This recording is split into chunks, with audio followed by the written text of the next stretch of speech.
Olá, meus irmãos. É com alegria que nós reencontramos novamente virtual, mas é um prazer que eu tenho de compartilhar com vocês mais uma mensagem do estudo da Palavra do Senhor e compartilhar com vocês. Deus tem me abençoado nos estudos e minha oração é que essa bênção chegue em vocês através também desse estudo. Por isso, vamos buscar Deus em oração. Nosso Deus e nosso Pai, nós te agradecemos, ó Pai, pelo dia que está nos concedendo. Obrigado, ó Pai, porque até aqui o Senhor nos ajudou, o Senhor nos abençoou, o Senhor supriu as nossas necessidades físicas, materiais e, acima de tudo, espiritual, ó Pai. Te louvamos e bendizemos teu santo nome, agradecido que estamos, ó Pai, pela bênção da salvação. Louvado seja o teu nome, Senhor Deus, porque nada fizemos para merecer esse amor seu por nós, ó Pai. Por isso nós te agradecemos também por essa oportunidade de estudo da tua palavra, que ela seja uma bênção a todos quantos irão ouvir e ver esse estudo, Senhor Deus. Te agradecemos também pela nossa igreja, pela escola dominical, pelos professores das outras classes, ó Pai, pelos alunos e por toda a tua igreja espalhada na face da terra que proclama que Jesus Cristo é o Senhor dela, Senhor. Obrigado, ó Pai, venha estar no nosso meio. Que o teu Santo Espírito esteja completando em cada coração, ó Pai, a tua palavra, daquilo que faltar da minha parte, Senhor Deus. Complete na vida deles, ó Pai, em nome de Jesus. Amém. Nós terminamos o livro anterior e vamos partir agora para uma outra série agora. Na mesma linha, nós íamos no livro, nosso estudo foram 13 lições baseadas no livro de Filipenses, e nós vamos partir agora para um estudo de 2 Coríntios. Então Paulo vai essencialmente nos desafiar, os crentes, a ter uma vida através do paradoxo da cruz. Ele vai nos levar a enxergarmos a nossa vida através da cruz de Cristo. E por causa da cruz e do Espírito Santo de Deus, os crentes em Jesus podem viver uma vida transformadas de uma maneira diferente agora, vencendo o velho homem que habita em nós ainda. Então essa série de estudo vai nos levar nesse parâmetro de enxergar, a gente ver a nossa vida cristã através do paradoxo da cruz de Cristo. E são 13 temas baseados tudo dentro da experiência de Paulo viveu lá com a igreja de Corinto. E são coisas bem atuais. Nós, por exemplo, aqui, nós vamos começar com o consolo nas tribulações, o desafio das oposições. Quanto Paulo sofreu de oposição. O triunfo de Cristo, a nova aliança, o compromisso cristão, força para viver, reconciliação com Deus, as lutas do ministério, vida de santidade, solidariedade cristã, liberdade na contribuição, liberalidade na contribuição, não é liberdade, liberalidade.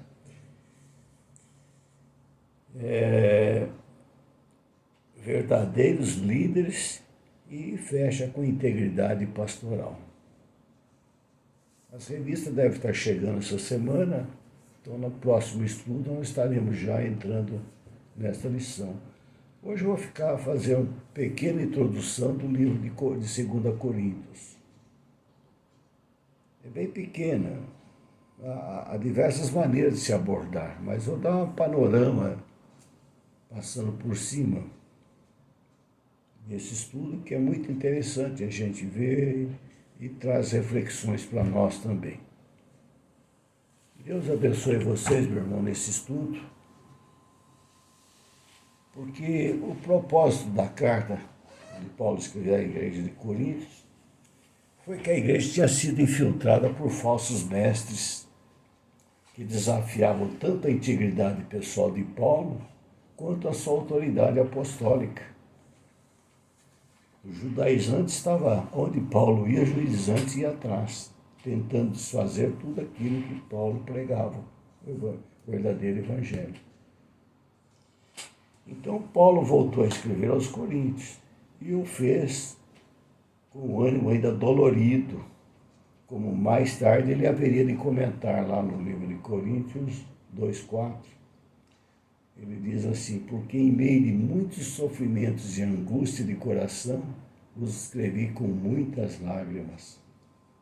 Paulo sofreu bastante em Éfeso, foi bastante magoado. Então, em meio de lágrimas, ele voltou a escrever por causa das notícias que chegaram até ele da igreja e das perseguições que os judaizantes faziam com os crentes de lá. E a cidade de Corinto não era nada fácil. Nós vamos estar vendo aqui no decorrer do estudo, uma cidade difícil. Quando esse livro foi escrito? Ele foi escrito por volta do ano 55, 56 aproximadamente, né?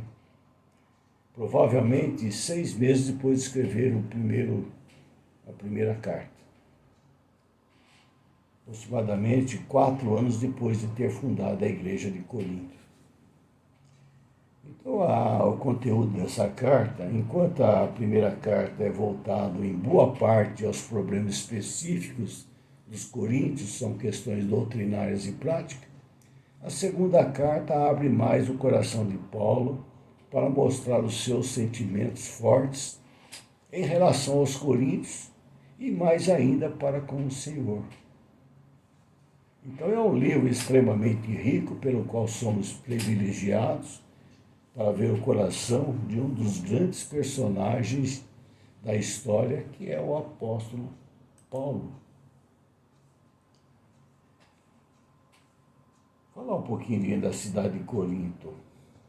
Então, há 2000 anos atrás, Corinto deveria rivalizar em termos de vida agitada, consumista e imersa em costumes e hábitos comuns e estranhos com as grandes capitais do mundo moderno, como Nova York, Londres, Paris, São Paulo, hoje.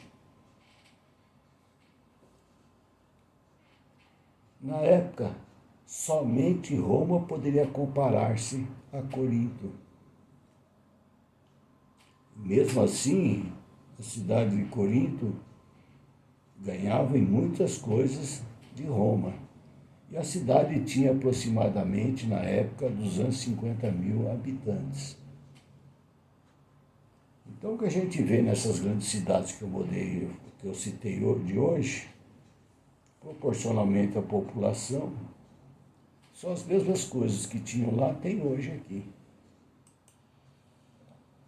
Então, Corinto era a capital da Acaia, situava-se ao sul da Grécia, por causa da sua posição perto do istmo que ligava as duas partes da Grécia. Era uma cidade de importância comercial, cultural e religiosa.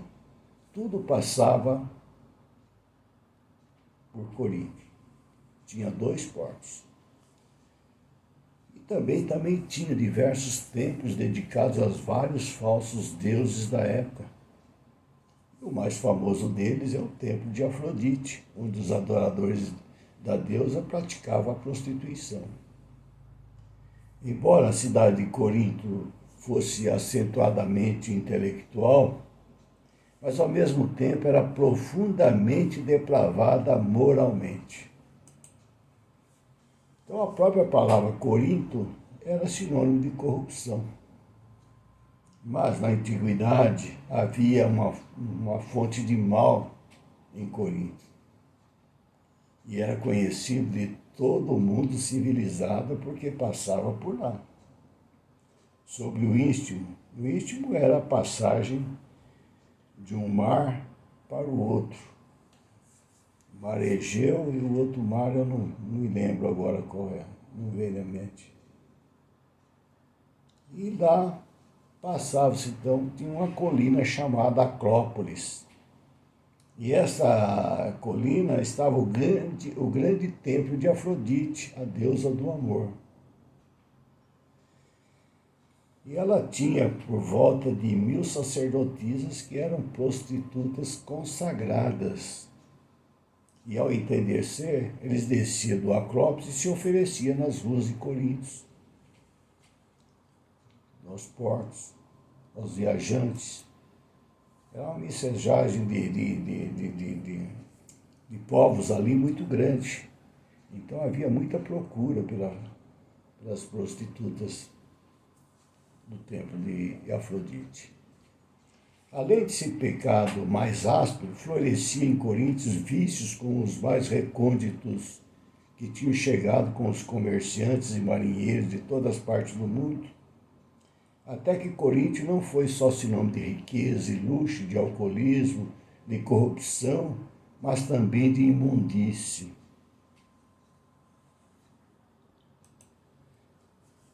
Havia também na cidade uma população de judeus muito grande. A nova cidade lhe oferecia oportunidade de comércio, e judeus não é de perder negócio. E eles não demoraram em se aproveitar também desse comércio.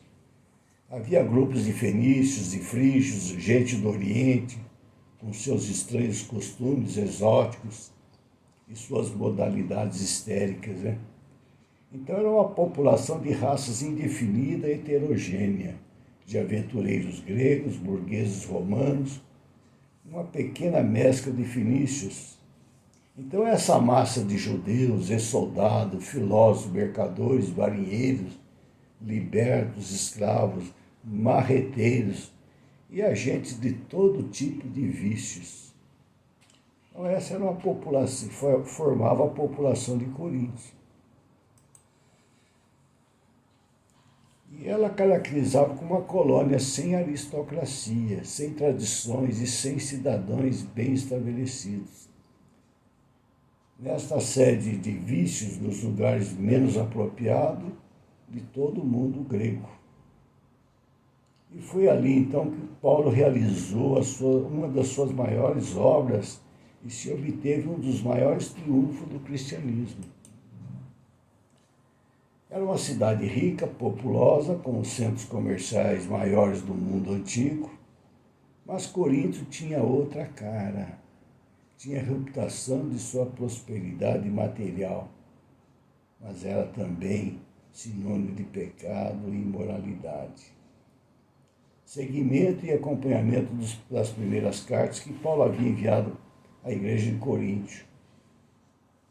Então, a segunda carta foi para corrigir alguns problemas que persistiam na igreja e preparar o caminho para a sua próxima visita ao Corinto. O apóstolo Paulo estava preocupado com os cristãos em Corinto. Diante do que eu relatei, diante da maldade, diante do judaizante, havia um esfriamento daquele povo cristão ali. E Paulo estava muito preocupado. Paulo amava aquele povo. Então ele escreveu essa carta. Nesta carta ele considerou os passos que deveriam ser dados para manter limpa a congregação, edificou o desejo de contribuir para os crentes que passavam necessidades na Judéia e também defendeu seu apostolado. Grande parte do que Paulo disse pode nos ajudar a persistir e nós examinarmos se estamos na fé. As palavras de Paulo podem aumentar nosso apreço pelo ministério cristão, fortalecendo nossa posição a favor da verdadeira fé cristã. Paulo escreve para a igreja cristã que ali se fundara, é como se estivesse escrevendo para as igrejas de hoje, em nosso país ou fora dele. Os crentes de Corinto tinham que ser muito firmes em sua fé, pois em função da sua religiosidade pagã, exacerbada naquela religião que remontava os deuses do Olimpo, na mitologia grega, Paulo demonstra em suas cartas um grande apreço por eles e ainda os exorta com severidade, às vezes até. Afinal, os crentes do novo pacto são privilegiados de estar numa procissão triunfal, tendo Cristo na dianteira. Paulo e seus colaboradores tinham esse ministério valioso por causa da misericórdia que lhes mostraram quando Paulo esteve com eles. Como eles, os cristãos da atualidade, têm o ministério da reconciliação. Então, Paulo mostra-nos que os cristãos têm de se aperfeiçoar a santidade no temor a Deus. Se havermos de mantermos firme na fé, temos de evitar de colocarmos no jugo com os incrédulos e precisamos ser purificados da imundície carnal e espiritual. Deus mandou que Paulo ficasse naquela cidade e ele continuou seu trabalho em Corinto durante 1 ano e 6 meses. Algumas pessoas citam o exemplo de Paulo ensinando na sinagoga aos sábados, como evidência da importância de guardar o sábado nos dias de hoje. A questão não é o fato desse apóstolo ter ensinado aos sábados, né? Mas o motivo. Paulo costumava procurar pessoas com interesses em coisas espirituais. Quando e onde ele se reunia, seja no sábado, seja no rio, ou seja em praças públicas, lá estava Paulo. Esse era o motivo de Paulo estar ensinando, não importava o dia, a hora e o local. Outro motivo de Paulo escrever aos 2 Coríntios foi especialmente para defender seu ministério. Havia muitos ataques à intenção de Paulo e sobre a sua autoridade, como se suas motivações para pregar o evangelho não fossem corretas. Indignado, o apóstolo abre o relatório de cada parte do seu ministério e fala sobre suas lutas, suas dores, suas lágrimas e necessidades que tem enfrentado para garantir que a pregação do conhecimento de Jesus continua ativa na sua vida. Então essa carta, a segunda carta, nós podemos dividir em 4 partes. Capítulo 1 até o capítulo 2:11, Paulo justifica a sua conduta. Do capítulo 2:12 até o 7:16, Paulo vai defender a sua vocação. Do capítulo 8 até 9:15, Paulo fala sobre as suas ofertas. E do capítulo 10 até o final, defende sua autoridade apostólica. Então, as instruções dessa carta são preciosas para todos os cristãos, mas especialmente para aqueles que são vocacionados para servir o ministério, né?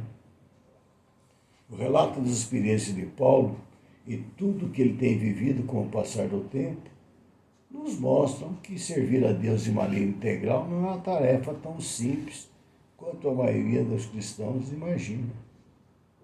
Além disso, as exigências para os vocacionados é que sejam irrepreensíveis, sinceros, cheios de confiança e dispostos a sofrer por amor de Jesus. Não é fácil servir a Deus. Então, Paulo vai tocar em diversas questões práticas da vida cristã. E é um estudo salutar aos crentes no sentido de alcançar maturidade espiritual em meio de lágrimas e sorrisos que permeiam nossas vidas. Seguir Jesus nem sempre é fácil. Não é nada fácil. Na verdade, muitas vezes é extremamente difícil. Porque o mundo odeia a mensagem de Cristo. E é exatamente essa mensagem que nós somos chamados a pregar. Mas lá em 2 Coríntios encontramos boa motivação para enfrentar o desafio. Em tudo temos esperança. A glória que Deus tem preparado para nós é muito maior que todos os nossos sofrimentos. O céu nos espera e a recompensa será grande. Nossa esperança não é apenas para essa vida, é para a eternidade. Essa esperança nos renova e nos dá força para continuar em meio às dificuldades. Sabemos que depois de passarmos pelas lutas, receberemos a glória da eternidade, a glória do céu. Deus nos chamou para refletirmos a luz de Jesus no mundo. Essa luz já brilha em nossos corações quando aceitamos Jesus como Salvador e nos tirou das trevas do pecado. Então agora a nossa missão é partilhar a luz de Jesus com as outras pessoas. Não estamos provendo a nós próprios, mas mostrando o amor de Jesus. Viver para Deus e pregar o Evangelho não é fácil. Muitas pessoas não entendem, porque o pecado cega o entendimento deles. Então nós enfrentamos lutas, dificuldades, dúvidas, perigos e cometemos erros. Mas nós não estamos sozinhos nessa luta. Na prática, da mesma forma, não só devemos dedicar tudo o que temos para o Senhor, mas tudo o que somos. Ele realmente não precisa do nosso dinheiro, Ele é onipotente. Ele quer um coração que anseia para servir, agradar e amá-lo. Boa administração e ofertar a Deus é mais do que apenas dar o dinheiro. Deus quer 100% de nós. Deus quer a nossa dedicação. Ele quer que nós entregamos por completo a Ele. Tudo que somos, devemos viver nossas vidas para servir o nosso Pai. Devemos viver pela fé. Os nossos olhos devem ser postos em Deus. Se fizermos isso, nossa vida será dirigida pela vontade de Deus. Estaremos prontos para o tribunal de Jesus Cristo. Devemos dar tudo ao Senhor em primeiro lugar, e depois para a igreja e o trabalho e ministério do Senhor Jesus Cristo. Então, Paulo faz uma saudação final, consiste numa exortação para o aperfeiçoamento da igreja. Em face a tantos problemas, Paulo finaliza a epístola apelando para que a igreja seja unida. Então, o propósito de 2 Coríntios, da carta, não é para que você e eu vivamos como se nada nesta vida se importasse.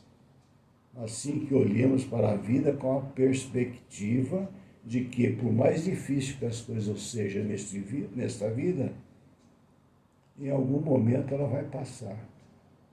Por isso, nosso foco deve estar em Jesus. É isso que nós devemos. É isso que Deus quer de nós. A nossa atenção, a nossa dedicação. Porque as demais coisas Ele vai acrescentar. Não temos que ficar desesperados. Se entregue a Deus, se entregue a Jesus na sua obra. Ide por todo mundo e pregai o Evangelho. É isso que Ele quer de nós. E as demais coisas serão acrescentadas. Você não vai estar desamparado. Mesmo em meio de perigos, de aflições, de sofrimento, de sorrisos, de lágrimas, Deus está conosco. E Deus abençoe, meu irmão. Que o Espírito Santo complete seu coração esse pequeno apanhado do livro, da introdução do livro de Coríntios. E que na próxima semana possamos estar já entrando nos estudos. Fique com Deus.